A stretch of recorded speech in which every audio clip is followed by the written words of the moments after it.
Halo, Assalamualaikum. Inilah panduan cara lapor SPT tahunan orang pribadi di Cortex untuk konten kreator. Antara lain YouTuber, selebgram, afiliator di Shopee, afiliator di TikTok, dan sejenisnya. Seperti apa? Mari kita simak video ini. Baik pembaca tipspajak.com dan pemirsa Tips Pajak Media yang budiman, banyak pertanyaan yang masuk ke kami menanyakan mengenai Bang, gimana cara lapor untuk konten kreator, untuk saya yang YouTuber, untuk saya yang afiliator, saya yang selebgram. Bagaimana caranya Bang? Kami hadirkan untuk Anda cara lapor dan cara menghitung pajaknya tentunya untuk konten kreator.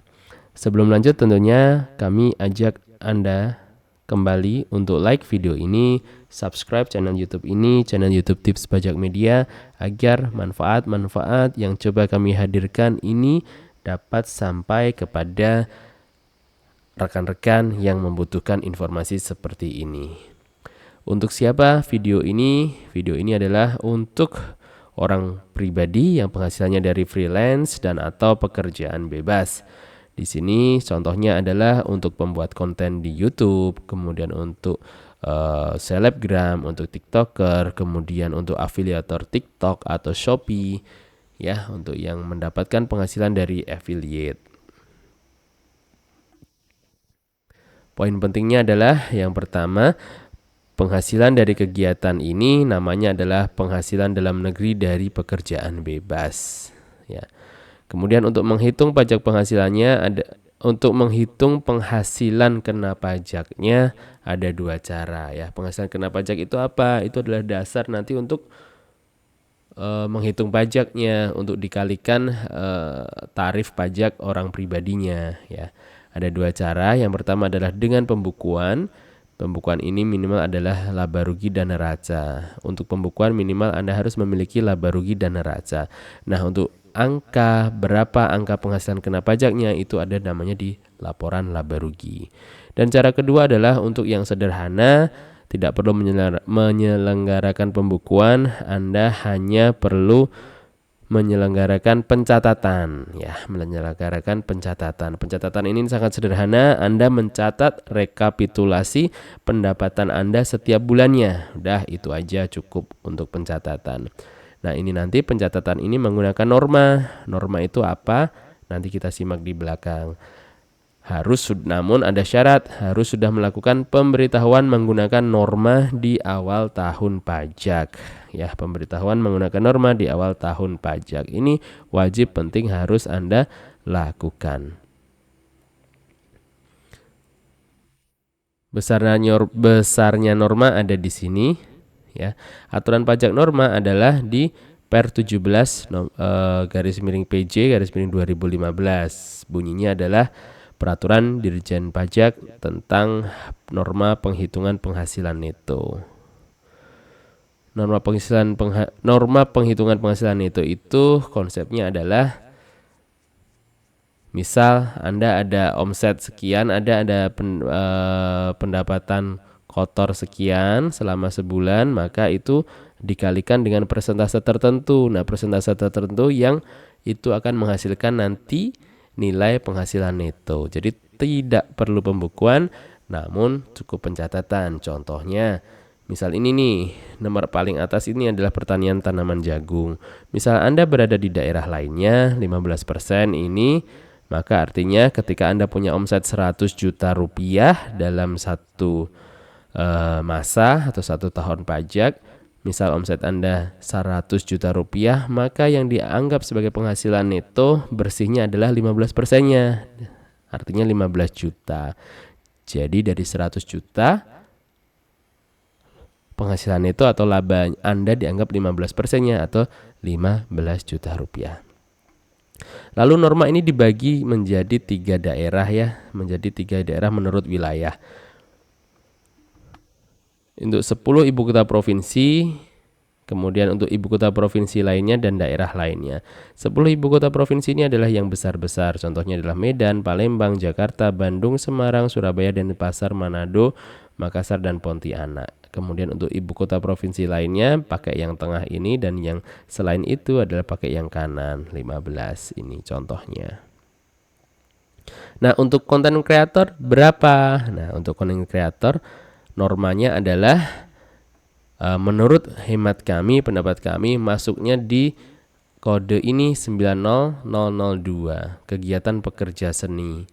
Ya, di mana kelompok ini mencakup kegiatan pekerja seni seperti novelis, penulis cerita dan pengarang lainnya, aktor, penyanyi, penari sandiwara, penari dan seniman panggung lainnya yang sejenis, ya, termasuk pula usaha kegiatan produser radio, televisi dan film, pelukis, kartunis, dan pemahat patung. Menurut hemat kami, untuk konten kreator ini Anda masuk ke kriteria ini, sehingga normanya adalah di 50%. Ini sama di seluruh daerah di Indonesia, 50%, 50%, 50%. Dalam hal ada pendapat lain, silahkan tuliskan di kolom komentar di bawah ya. Namun menurut pendapat kami, untuk selebgram, untuk afiliator, dan lainnya, masuknya adalah di sini, kegiatan pekerja seni dengan norma 50%. Baik, dan untuk penghasilan konten kreator ini, di case ini wajib pajak menggunakan pencatatan, sehingga nanti menggunakan norma. Namun perlu diingat bahwa untuk menggunakan norma, wajib pajak harus melakukan pemberitahuan ke DJP bahwa Anda menggunakan norma. Untuk tahun pajak 2026 ini, maka Anda harus melakukan di awal tahun, paling lambat 31 Maret 2026. Dan untuk tahun pajak 2025, Anda juga harus paling lambat sudah dilakukan kemarin ya, di 31 Maret 2025. Meskipun ini awal-awal Kortek sepertinya ada dispensasi, Anda bisa melakukan sampai 31 Desember 2025. Jadi yang belum telat, ini sampai 31 Maret nanti Anda melakukan pemberitahuan menggunakan norma. Dan sekarang sudah menggunakan Kortex, kami telah membuatkan kepada Anda cara buat pemberitahuan menggunakan norma di Kortex ya. Silahkan simak di video yang tautannya ada di deskripsi di bawah ya. Baik, berikutnya kita akan memasukkan dalam SPT-nya. Kita akan memasukkan ke dalam SPT-nya. Sebelumnya untuk step by step dari awal sekali, kemudian dokumen-dokumen apa yang diperlukan, kemudian bagaimana aktivasi Kortek, bagaimana mendapatkan kode otorisasi DJP atau sertifikat elektronik atau sertifikat digital, bagaimana cara login, bagaimana impersonate, bagaimana menginput satu persatu dalam Kortex, ada di video yang ini ya. Ada video yang ini, step by step cara lapor SPT tahunan orang pribadi 2025-2026 di Kortex. Silahkan simak di link di deskripsi di bawah. Dan video yang kali ini fokus hanya di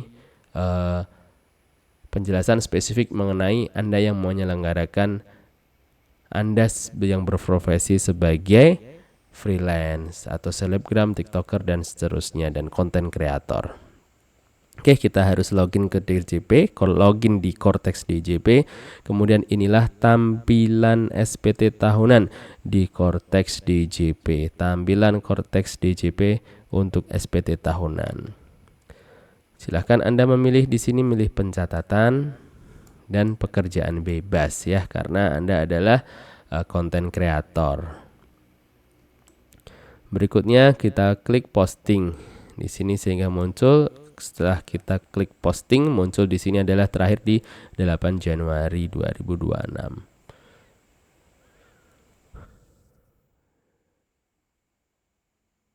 Nah, berikutnya Anda lihat untuk bagian B, ikhtisar penghasilan neto.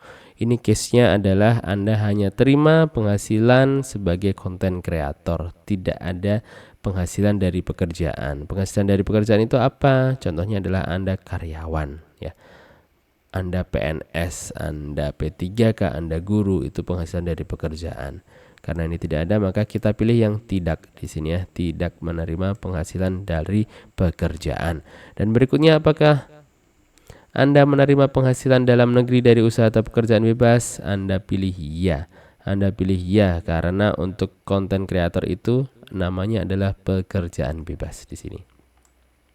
Lalu 1B2, apakah Anda termasuk wajib pajak orang pribadi yang memiliki peredaran bruto tertentu? Ini adalah WP yang disebut dengan WP UMKM 0,5%. Ini Anda tidak termasuk dalam itu, sehingga Anda pilih tidak. Lanjutkan ke pertanyaan berikutnya. Kemudian 1B3, nah inilah poin penting di mana kita memasukkan norma. Untuk freelancer, untuk konten kreator masuknya di sini. Menggunakan, apakah Anda menggunakan norma dalam menghitung penghasilan neto? Anda pilih ya, saya berhak menggunakan norma penghitungan penghasilan neto. Dari ini maka Anda akan ada notif seperti ini. Isi lampiran 3B bagian C, lampiran 3A4 bagian A, dan lanjut ke pertanyaan 1C. Oke, jadi kita pergi dulu ke lampiran ini. Kita pergi ke lampiran 3B bagian C, lampiran 3A4, lanjut 1C. Kita ke 3B bagian C. Inilah lampiran 3B. Lampiran 3B apa isinya? Isinya adalah seperti ini, rekapitulasi peredaran bruto. Ada A ini adalah WP UMKM, WP pedagang UMKM. Yang B adalah wajib pajak orang pribadi pengusaha tertentu. Yang C adalah peredaran bruto untuk pengguna norma penghitungan penghasilan neto. Dan Anda konten kreator, Anda masuk di sini ya. Anda masuk di sini. Silahkan berikutnya pilih tambah di sini. Setelah pilih tambah, maka tampilannya adalah seperti ini. Silahkan dipilih yang jenis usaha ini adalah pembuat konten. Kemudian ini adalah Januari sampai Desember, ini adalah rekapitulasi peredaran, rekapitulasi penghasilan bruto bulanan. Penghasilan bruto bulanan artinya pendapatan kotor Anda, silahkan dimasukkan di sini. Contoh di sini, setiap bulan rata-rata dapat 20 juta rupiah. Maka silahkan dimasukkan di sini angka 20 juta rupiah setiap bulannya. Tentunya ini silahkan Anda isi dengan yang sebenarnya.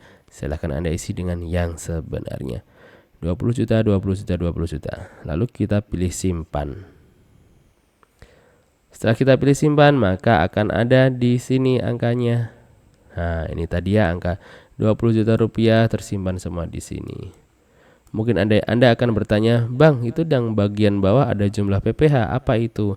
Nah, ini adalah angsuran PPh pasal 25 yang sudah dibayar oleh wajib pajak ini selama tahun pajak 2025 kemarin. Namanya adalah angsuran PPh pasal 25, jumlahnya sekian. Berikutnya pilih simpan konsep dan kita isi 3A4. Kita isi lampiran 3A4. Di sini sudah muncul otomatis di sini.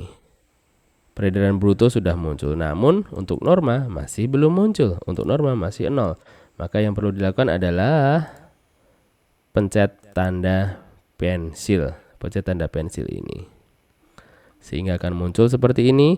Nama tempat usaha, jenis usaha, penghasilan brutonya otomatis dari sebelumnya tadi 240 juta, dan norma ini kita ketik manual. Norma kita ketik manual di 50%. 50% dari mana? Dari yang kami sampaikan di awal tadi. Nah, ini konten kreator masuk ke pekerja seni di 50%.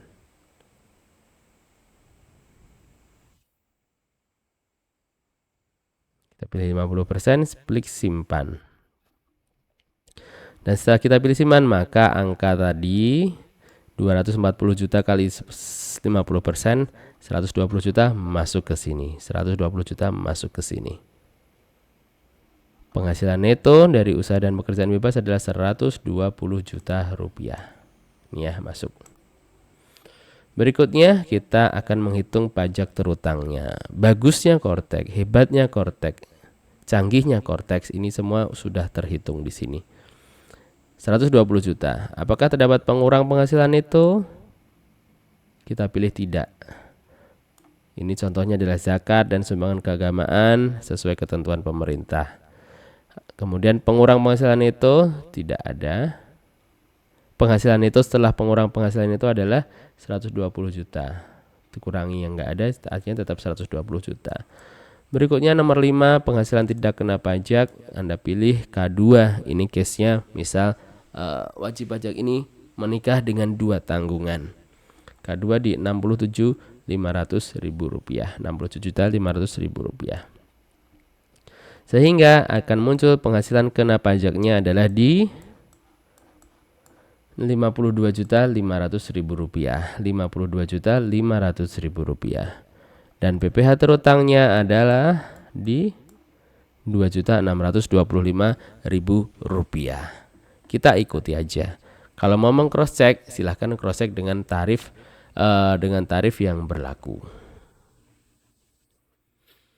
Tapi pada dasarnya untuk layar pertama itu adalah di 5%, 0 sampai 60 juta itu layarnya di 5%, sehingga ketemu angka di 2,6 juta ini. Sudah betul. Apakah terdapat pengurang PPh terutang? Tidak ada. Ini untuk yang fasilitas-fasilitas. PPh terutang adalah 2,625 juta rupiah. Oke, berikutnya kita melihat kredit pajak. Apa itu kredit pajak? Kredit pajak adalah jenis-jenis pajak yang sudah dipotong oleh pihak lain atau angsuran PPh pasal 25 ya. Artinya pajak terutang ini tadi dikurangi dengan yang sudah Anda cicil ya. 2,65 juta 2,6 juta ini Anda kurangi dengan yang sudah cicil. Contohnya di sini adalah wajib pajak tidak memiliki PPh yang sudah dipotong pihak lain. Ini tidak ya. Kemudian angsuran PPh pasal 25-nya ini otomatis muncul di sini. Otomatis muncul di sini adalah sesuai setoran yang Anda lakukan. Kemudian STP-nya nggak ada. Dan apakah Anda menerima pengembalian dari kredit PPh luar negeri juga tidak. Artinya 2,625 dikurangi 1,1. Harusnya akan ada kurang bayar 1,4. Nah, betul. Kita masuk ke poin E. PPh kurang atau lebih bayarnya adalah di 1,4 juta rupiah. Ya, 1,4 juta rupiah.